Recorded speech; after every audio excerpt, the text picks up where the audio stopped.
ফের রক্তাক্ত সিরিয়া। দেশটির দক্ষিণাঞ্চলের সুইদায় ড্রুজ সশস্ত্র গোষ্ঠীর সদস্যরা প্রতিপক্ষের বিরুদ্ধে ভারী অস্ত্র দিয়ে গুলি ছুড়ছে। গাড়িতে দেখা গেছে তাদের গ্রুপের পতাকা। এই সংঘাতে সেনা সদস্যসহ প্রাণ যায় অন্তত ৩০ জনের, আহত শতাধিক। রোববার গভীর রাতে অস্ত্রধারী ড্রুজ ও বেদুইন গোষ্ঠী বড় ধরনের সংঘাতে জড়ায়। অবশ্য গত শুক্রবার থেকেই থেমে থেমে চলছিল সংঘর্ষ। দামেস্ক ও সুইদার সংযোগকারী মহাসড়কে এক ড্রুজ ব্যবসায়ীকে অপহরণের জেরে দুই গোষ্ঠীর মধ্যে সহিংসতা শুরু হয়। এরপরই নিরাপত্তা জোরদার করে দেশটির সরকার। বিপুল সংখ্যক সেনা ও নিরাপত্তা বাহিনীর সদস্যকে টহল দিতে দেখা যায়।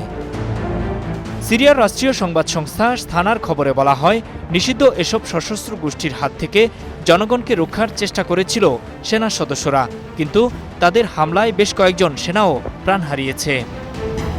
দক্ষিণাঞ্চলীয় সুইদা প্রদেশে চলমান উত্তেজনার মূলে রয়েছে সামরিক ও নিরাপত্তা বাহিনীর অনুপস্থিতি, বলছেন খোদ স্বরাষ্ট্রমন্ত্রী আনাস খাত্তাব।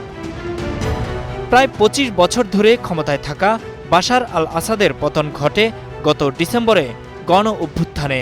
এরপর তিনি পালিয়ে যান রাশিয়ায়।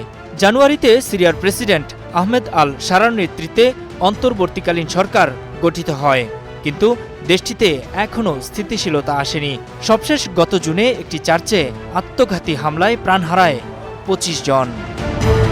নূর মোহাম্মদ, স্টার নিউজ।